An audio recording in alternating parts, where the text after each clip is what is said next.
বাংলাদেশের রাজধানী এবং সচিবালয়ে এবং সেক্রেটারিতে যে আগুন ধরে গিয়েছে, এই আগুনটি কেন নিয়ন্ত্রণে আনতে পারেনি ফায়ার সার্ভিস, এইটার জবাব কে দেবে?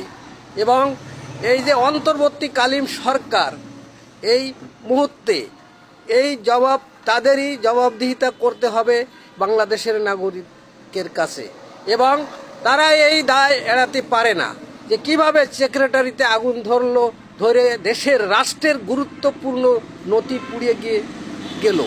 এবং রাষ্ট্রের সবচাইতে সর্বোচ্চ গুরুত্বপূর্ণ স্থান হচ্ছে সেক্রেটারি সচিবালয়, সে জায়গায় আগুন লেগে গেল বা কারা আগুন লাগিয়ে দিল বা কোনো ষড়যন্ত্র হলো। কারণটা এটা খালি আমাদের দেশে একটা ঘটনা ঘটলেই খালি বলে যে কমিটি গঠন হয়েছে, কমিটি তদন্ত করে জানাবে, এই বলেই জনগণকে ধামাচাপা দেওয়া হয়। আসলে এটা ঠিক নয়। আসলে কেন আগুনটা লাগানো হয়েছে বা লাগিয়ে দিয়েছে কারা বা লাগলো কেন, এইটার মানে বাংলাদেশের জনগণ জানতে চায়। এবং এর জবাবদিহিতা এই ইউনূস সরকারের দিতে হবে।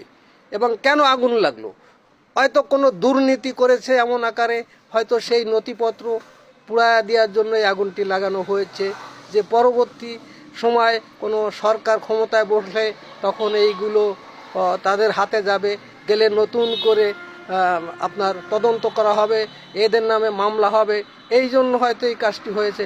এবং এটা আমি সঠিক জানি না, হতেও পারে।